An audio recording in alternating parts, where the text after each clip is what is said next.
हम देखें तो इन 25 सालों में हम उस दिशा में नहीं बढ़ पाए। ना स्थानीय नीति बन पाई, ना नियोजन नीति बन पाया, ना आरक्षण नीति बन पाई, ना विस्थापन का नीति बन पाया, ना बेरोजगारों के लिए कोई रोजगार की नीति बन पाए, या ना तो पेशा कानून बन पाया। बहुत सारे मुद्दे हैं। ये तमाम मुद्दे आज भी हल नहीं हो पाया, जिसको लोग मूल्यांकन में देख सकते हैं। बल्कि अचीवमेंट क्या हुआ कि ये राज्य जो पूरे देश में 40% पर राजस्व देता है, वहाँ गरीबी है, बेरोजगारी है, विस्थापन है, पलायन है, आज भी है। जिन मुद्दों को लेकर के हम अलग राज्य की लड़ाई लड़े, आज भी वो मुद्दा है। अब इस पर विस्तार से हमारे प्रवीण जी भी बताएंगे। हम चाहेंगे प्रवीण जी आगे बताएं।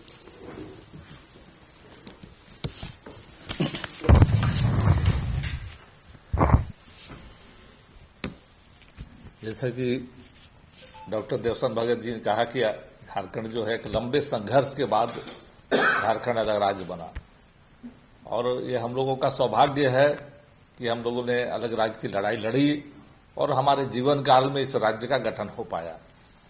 नहीं तो कितने आंदोलनकारी झारखंड आंदोलन में शहीद हो गए, पुलिस की गोलियों का शिकार हुए, पुलिस के दमन का शिकार हुए, बिहार सरकार के दमन का शिकार हुए, और वो अलग राज्य का सपना जो था वो अपने जीते जी नहीं देख पाए।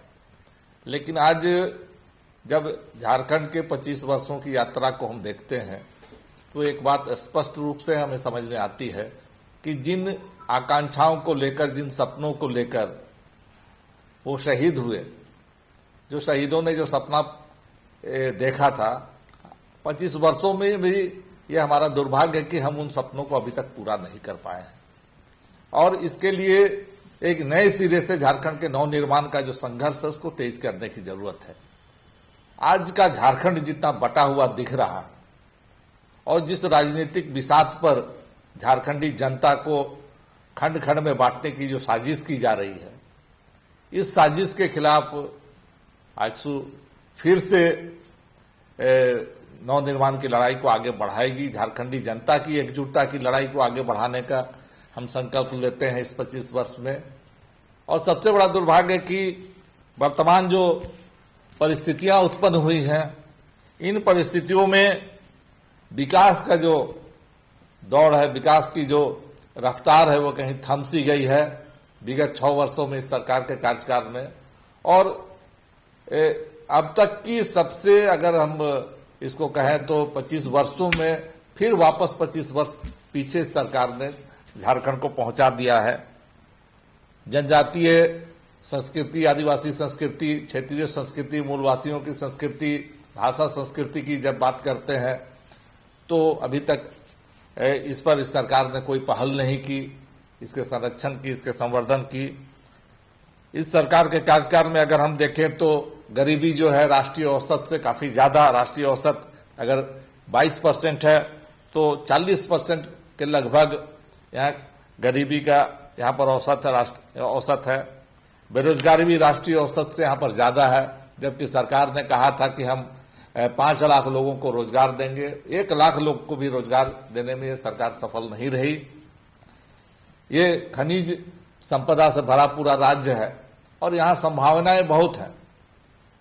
जब आजसू भाजपा की सरकार थी तो इन चीजों को आगे बढ़ाने के लिए काफी पहल की गई थी, लेकिन इस सरकार के आने बाद वो डेवलपमेंट का जो एक रोड मैप था, उस रोड मैप कहीं खो गया सा लगता है।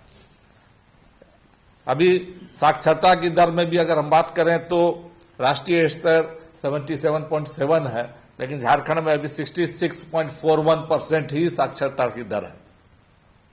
ड्रॉप आउट रेट देखें तो क्लास 10 तक 35% ड्रॉप आउट का रेट है। और शिक्षा के क्षेत्र में तो एक सरकार, अगर हम देखें तो एकदम इस सरकार का शिक्षा के क्षेत्र में ध्यान नहीं है। शिक्षा की गुणवत्ता काफी नीचे जा रही है। शिक्षकों की बहाली और शिक्षकों को विद्यालय स्तर पर जो प्रबंधन है उसमें सरकार विफल हुई है। कुपोषण कि जो बच्चे का कुपोषण का देखें तो 19.6% अंडरवेट बच्चे इस राज्य में हैं। इस दिशा में भी कुपोषण की दिशा में भी सरकार का ध्यान नहीं दिखता है। राष्ट्रीय औसत अगर हम देखें डॉक्टर्स के मामले में तो राष्ट्रीय औसत में 10,000 जनसंख्या पर 9 डॉक्टर हैं, जबकि झारखंड में यह जो औसत है 3.5, 10,000 लोगों पर 3.5 चिकित्सक का औसत यहाँ पर है। यहाँ पर स्वास्थ्य में सरकार जो पहल एनडीए के सरकार में स्वास्थ्य के क्षेत्र में हुई, प्रत्येक प्रमंडल में मेडिकल कॉलेज खोले गए, सभी सदर अस्पतालों को अपलिफ्ट किया गया, उनको हॉस्पिटल्स के रूप में परिणत किया गया। वहाँ बेड्स 100 बेड्स, 30 बेड, 100 बेड इस आधार पर वहाँ पर हर जिले में इंफ्रास्ट्रक्चर बढ़ाने का कार्य हुआ। लेकिन इसके बाद आप देखिए कि अभी इस सरकार के कार्यकाल में जो ब्लड बैंक है, ब्लड बैंक बिना परमिशन के, बिना लाइसेंस के, बिना अनुमति के चलाए जा रहे हैं, जिसके कारण अभी HIV संक्रमण करीब 13 बच्चों के होने की सूचना मिली, जो बहुत दुर्भाग्यपूर्ण है। इस राज्य के स्वास्थ्य मंत्री बड़ी बड़ी बातें करते हैं, बड़े बड़े उनके गप्पाबाजी हम सुनते हैं, लेकिन उनके अपने जिले में, जामताड़ा जिले में जब स्वास्थ्य की बात करेंगे तो न सदर अस्पताल की स्थिति ठीक है, न प्राइमरी हेल्थ सेंटर्स में अगर हम जाते हैं वहां पर भी स्थिति इतनी बदतर है, डॉक्टर्स की सुविधा नहीं है, वहां जो इंफ्रास्ट्रक्चर में जो इलाज, दवाई जो है, औषधियां हैं, उनकी सुविधा नहीं है। तो पूरे राज्य में स्वास्थ्य के क्षेत्र में भयंकर लापरवाही और अनदेखी ये सरकार कर रही है। खासकर ट्राइबल हेल्थ की जब बात करते हैं तो चाईबासा जैसे आदिवासी बहुल जिले में वहां पर इस ढंग की घटनाएं हो रही हैं और ये सरकार आंख मूंदे बैठी है। सिंचाई भी जो राष्ट्रीय औसत है 48% का, झारखंड में खेती योग्य जमीन पर 12% हम सिंचाई उपलब्ध करवा पाए हैं। इसमें भी जो रफ्तार थी इंफ्रास्ट्रक्चर डेवलपमेंट करने की, उसको भी हम देख रहे हैं कहीं ना कहीं ये थम सा गया है। कृषि बजट भी 4.5% यहाँ पर सरकार दे रही है। इसके अलावा कानून व्यवस्था की स्थिति भी पूरी, रोज हम देख रहे हैं कि घटनाएं हो रही हैं, प्रतिदिन हम देख रहे हैं कहीं ना कहीं एक्सटॉर्शन की, धमकी की, गोली मारने की, लगातार इस सरकार में घटनाएं बढ़ी हैं और ये सरकार पूरी तरह से निकम्मी साबित हुई है। वादा खिलाफी की सरकार है, भ्रष्टाचार देखिए 3 IAS जेल गए इस सरकार में। तो कहीं ना कहीं जनता जिन आशाओं के साथ इस सरकार को बनाई थी, वो सपने कहीं बिखरते दिख रहे हैं। हमारे साथ केंद्रीय उपाध्यक्ष हसन अंसारी जी भी हैं, हम इनसे भी कुछ विचार सुनेंगे।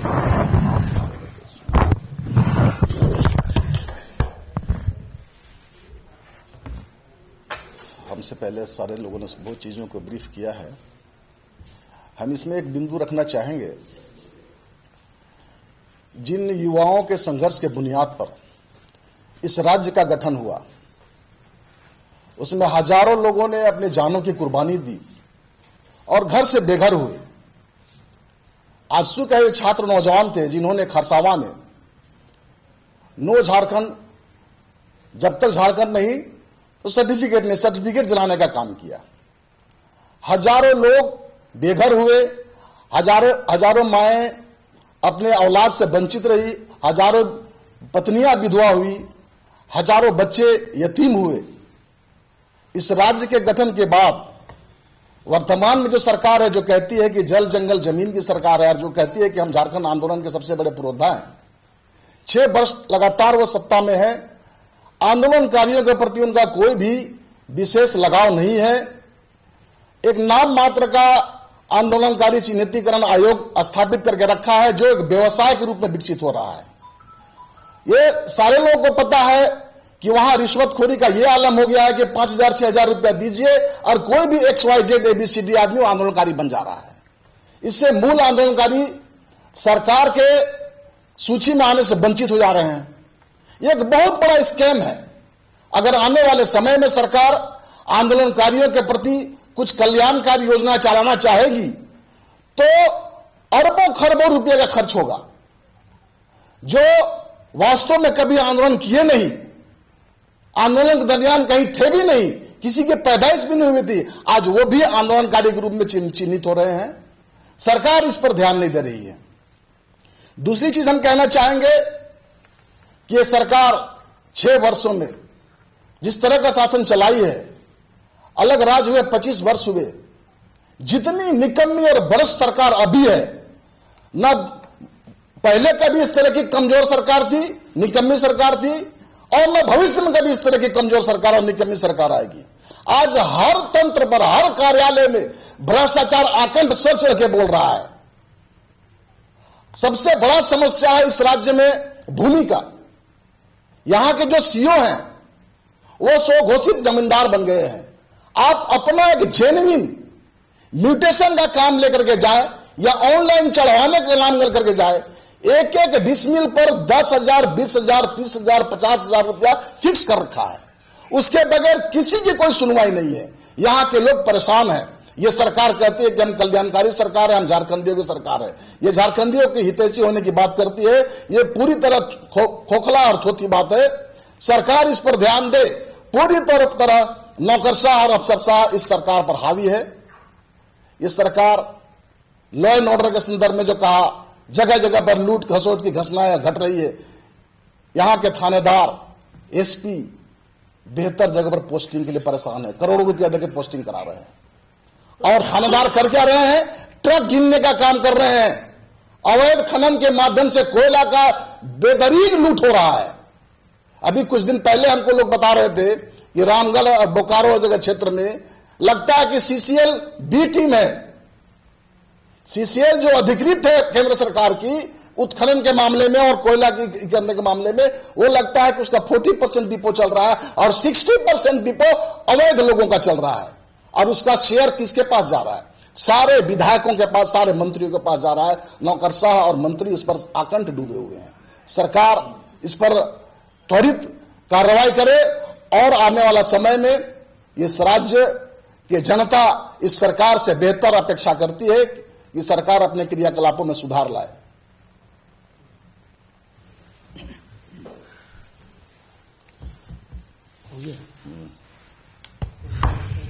हाँ, ले लीजिए। नहीं, कुल मिला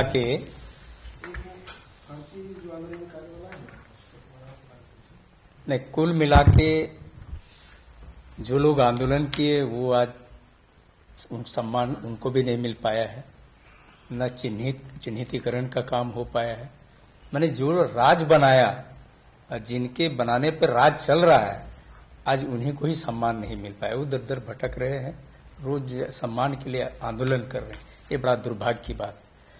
मैंने अभी ये पूरा सरकार लूट के बुनियाद पे है और झूठ के बुनियाद पे है।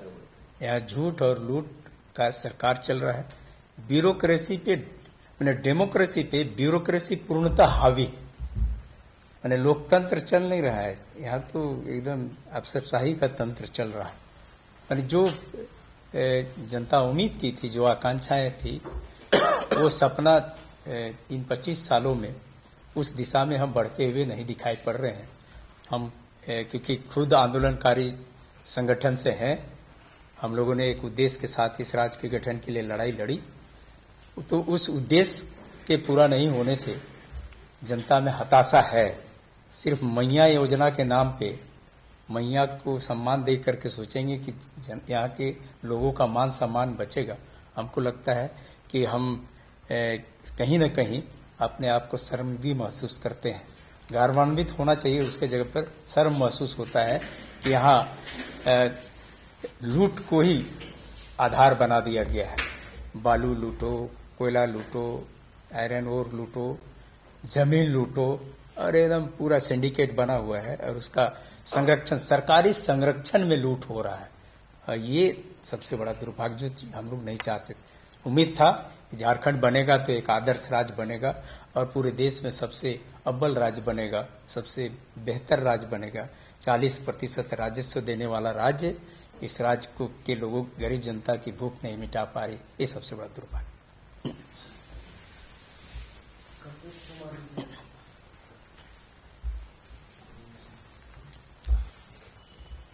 वो प्रभात जी भी थे, प्रभात जी का नाम हम नहीं दे पाया था। प्रभात जी बाद में बैठे। स्टील ले लेना, अभी ले लो। हमारे प्रभात जी पर है। प्रभात